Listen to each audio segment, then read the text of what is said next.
Ah, waouh! Regardez-moi ça là, regardez-moi ça. Tout est dévasté l'intérieur. On dirait une zone de guerre un petit peu. On dirait un petit peu une zone de guerre. Wow, regardez-moi ça les gars, il y a des bâtiments entiers qui sont tombés en ruine. C'est full, full déchet aussi.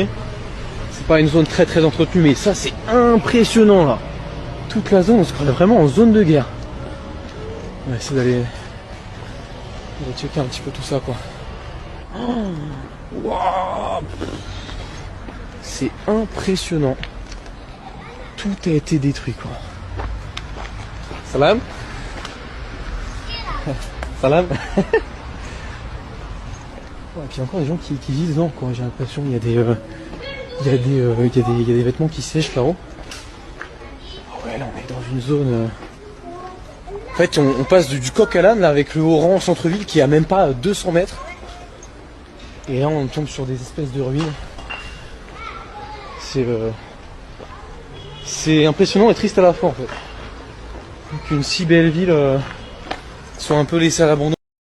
هي الجزائر الجديدة ياك اللي كنقولوا الجزائر الجديدة ياك السائح مشى تما يزوركم مصداق بحال اللي قلع عقلو مشى لهيروشيما ولا ناكازاكي كيقول لك بحال أن شي أرض الحرب مصيبة في الآخر كيقول لك سيدي حنا مخصناش السائح يجيو عندنا السياح ما عندنا ما نعملو بهم ما عندكمش علاش يجيو عندكم أصلا والله ما كرهتو الحق ما عندكمش مكاينش علاش يجي علاش يجي شوف هاد الشي هذا.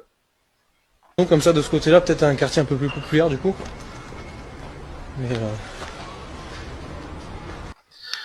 الاخوان مرحبا بكم معنا في الفيديو ديالنا الجديد. قبل ما ندوزو فيديو الثاني ان شاء الله كنبغي نشكر اي واحد كيعطينا الاشتراك في القناه، اي واحد كيعمل لنا الاعجاب، واي واحد كيخلينا التعليقات باحترام، كنشكرو بزاف من القلب. وندوزو فيديو اخر. أزمة تزود بالمياه يعيشها سكان حي طاشا الذي يبعد بنحو 4 كيلومترات عن مقر بلدية بالرحال، زيادة عن مشاكل أخرى منها انعدام الإنارة العمومية وتفشي البطالة وحتى المحسوبية في توزيع السكنات. الماء هذا ينشروا فيه بصوار سكانه كلها، دركا كون جيتي بالك جات الكاميو تاع الماء دخل 3 خطرات ولا 4. قال لك الماء رانا نشريو فيه وما يليقش حتى للشرب. البرميل تاع 20 لتر نشريو فيه ب 5000. كلمة الإنارة العمومية كاين بعض المناطق يعني دراري صغار ما يقدرش يخرجوا من الديار في الليل. عدة شكاوي رفعها السكان لكل من مصالح بلدية بالرحال والجزائرية للمياه لكن دون جدوى. رفعنا شكاوي للناس كامل، من رئيس بلدية رئيس دائرة يوعدونا ما كان والو. كيما راك جيتنا انت وقت الفوت بلا مزية منك تخدمنا وتتهلا فينا. الناس طاشا اللي طلعاتك لازم تخدمهم بالاخص سكن. تروح البرحال يقول لك انت ما تسكنش هنا في بالرحال، يقول لك في طاشا روح ريكلامي في طاشا، هنا عندنا فرع تطلع للفرع يقول لك ما عندي من. امام تردي الاوضاع بهذه القرية يطالب سكانها بضرورة ادراج اسم حيهم في قائمة المناطق المرتبة في خانة التنمية المحلية لامتصاص معاناتهم اليومية. ما دخلت عليك والله النبي رسول الله، واش كاين شي موطع في العالم بلا ضوء بلا كتبرد الدوار دابا حنا هنا عندنا في المغرب دوار صغير عندهم الماء عندهم الضوء. هي قوة الضريبة والبترول والغاز المنكر، اقسم بالله الا المنكر بالله. الله يكون لهم في العون هاد الناس، هذا حق الله المواطنين، الله يكون لهم في العون معاهم. هادشي اللي كاين. دوزو فيديو اخر. عادت الطوابير الطويلة إلى شوارع مدن عديدة لتصطف جموع المواطنين يوميا أمام المحلات لساعات طويلة في انتظار وصول شاحنة الحليب من أجل الظفر بكيس أو كيسين. الشعب هذا عنده الكرامة نتاعو وعنده الشخصية نتاعو. صباح كينوض يلقى الحليب يلقى الخبز يلقى هادي كنت تدعموا الشعب هذا. برك متوفر من بعد ما كاش، من بعد تم هذاك اللي يبيع الحليب ب 2500 تم يجيب لك الحليب تاع 5000، يقول لك هاو تاع 5000. كان الانسان اللي ما يقدرش يشري ب 5000، فهمتني؟ حنا ماذا بينا يكون الحليب متوفر تاع 25 دينار. لماذا؟ كاين الناس اللي ماهيش لاحقه.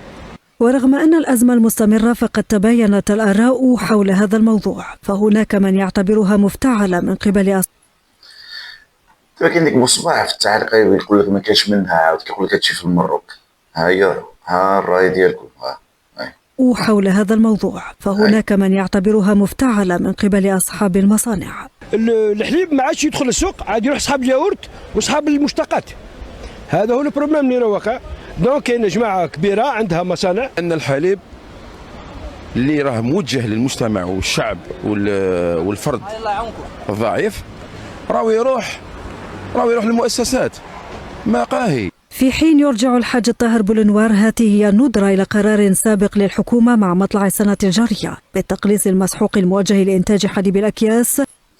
تما الترافيك عندكم حتى في الحليب كيعملوا فيه الترافيك، قال لك موجه للمقاهي، يعني كيبيع قوة النظرة ديالو كيبيعوها للمقاهي وكيخليو الشعب بلاش. هي الضريبة نحو توجيهه لإنتاج مشتقات الحليب. صحيح. يا الله يكون في العون. هادشي ما نقول لكم. دوزو فيديو آخر. انتفض سكان بلدية الماين بولاية عين الدفلة ضد ما أسموها الرشوة والمحسوبية في بلدية تفتقر إلى أبسط ضروريات الحياة.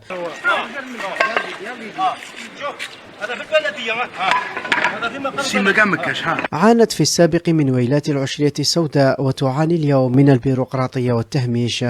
أول بلدية حاربت الإرهاب من العربية. هذه البلدية بالنية عندها تاريخ، واي مسؤول جا هنا والله العلي والعظيم محترم التاريخ تاع البلديه هذه. السكنات تمد بالرشوه، الخدمه بالرشوه، لي بوست يجوا والله ما يدروا بهم المواطنين كامل. انعدام مخبزة ومراش بالبلدية هي مطالب من نوع خاص رفعها المحتجون. نطلبوا كمنطقه جزائريه عندها حق في الجزائر، ما طلبنا بوالو. انت تجي الخبز اخر حاجه، ادنى افكار، خبز المعيشي. انت الخبز يضربك 2 جور باش يلحقك، يجيبوا لك في الباشي من العطاف من بلديه واحده اخرى يلحقك بارد. ما عنديش حق باش ناكل خبز سخون؟ عندي حق ولا ما عنديش؟ والله العظيم لا يعجز اللسان عن التعبير، قسما بالله العظيم.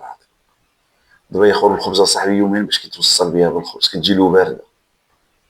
حنا كنمشيو صاحبي للمخبز كنجيبو الخبز، عرفتي والله العظيم كتحرق، كنجيبها للدار بالفران اللي عندي، والله ما تقدر تعملها في دوقنك قوة السخونيه. يا وليدي الضريبه. ناكلوا بالغبار والقري اللوانا. نزيدك حاجه دوزيام دوش نخير فيه، ما عندوش ما دوش هنا. تضحك عليه ما تضحكش عليه، يبغى يهضر كيما تبغي. يخسر المياتر تاع كرونديستا منا باش يهبط العطاف باش يدوش ويعاود يطلع. مخبزه ما عندناش حنايا، حنا الخبز يجيبوه. اصاحبي دابا السؤال اللي عندي انا، هذا الشعب هذا واش اصاحبي ما بغاش يفيق، ما بغاش يعيق، ما بغاش يفهم؟ ما فهمتيش اصاحبي والله ما فهمتكم انا خايب بالله. واش اصاحبي تبقى عندك 100 مليون دولار في النهار كتدخل عليك غير ديال البترول، لا غاز ولا ثروات اخرين ولا والو. تعيش هاد الحياة هادي اصاحبي تا ما عندكش باش تدوش، الخبز ما كاينش. هاد المصيبة هادي اصاحبي، اقسم بالله الا الكارثة بالحال. قلتي الكارثة والشعب يجلس لك اخاي في التيك توك. حنا غاية اكو واش كاين، حنايا قوة الضريبة، حنا الشيكور. هكذا يقضي سكان أحياء عناب يومياتهم بسبب أزمة العطش التي أدخلت المواطن العنابي في دوامة البحث عن قطرة ماء من الصهاريج المتنقلة، متهمين الجزائري للمياه بسوء التسيير. احنا كرهنا من لي كوبور هذوما اللي قاعدين يجراو، وماذا بينا لي كوليكتيفيتي لوكال يشوفوا الحاله هذه ويديروا لنا حل. ملينا من انقطاع المياه. هاك تشوفوا دوكا جايبين ساترنا قاعدين نعمروا في لاباشا. ياسر علينا دوكا شاك فوا الماء ما كانش، شاك فوا الماء ما كانش. كيما لامبان هذه اللي قاعد يخدموا فيها دركا عندها سنوات، 5 سنوات 6 سنين رمبلاو غطاوها بالبيتونكس كيباري كيما يحكيو. دركا حتى نعدى الوالي عني شافها قال لهم تخدمها. القائمون عن مؤسسة الجزائرية للمياه أرجعوا السبب لشغل تصليح التسرب الذي مس القناة الرئيسية رقم 1250 الرابطة بين محطة المعالجة بشعيبة بلدية سيدي عمار ووسط المدينة. المدينة تاع الشرقية ما يكونش اضطراب. دابا هادوك الخبيث اللي شفنا هادوك في الدوار، دابا هادو في المدينة، هادي ما عادش من المدينة. يقدر يكون قالوا في الفيديو من المدينة، انا ما رديتش بالي. انا العقل ديالي كيتغيب، يعني ملي كنبقى نشوف هاد المناظر والله العظيم ملي كنبقى نشوف الثروات، كنشوف البترول، كيبقى يبان لي داكشي وغرت عيني، حتى السمع والله ما كيبقى لي. كنشوف شنو الناس عندها وكيفاش عايشين اخي. هادي في وسط المدينة وماشي عاود المشاكل، الناس ما عندها شي. عرفتينا فين شمن مدينه تما عندكم اللي مزيانه اللي ما عندها شي مشاكل؟ باقي ما سمعتش والله، عمري ما سمعت شي مدينه تما كيقول لك مزيانه. بالنسبه لديك بوصباعيه هذاك عنده كلشي مزيان، كلشي غايه. بالحق ملي كيشوفوا هاد التقارير وهاد الشيء ما كيبانش ما عندنا، ما كاينش تما شي مدينه فيها الضوء، كيشوفوا غير الكفاس اللي عند خاه. والله يا خوت الحق اللي كنحيلها بسبب هادشي ما نقولو. دوزو فيديو اخر. انا كي نشوف المغرب مانيش ندافع على المغرب، وانا تكلمت على البوليزاريو المغرب في الفيديو السابقه، كيقولوا لنا المغرب. انا مرات نتساءل نقول يعني الحكومه تاع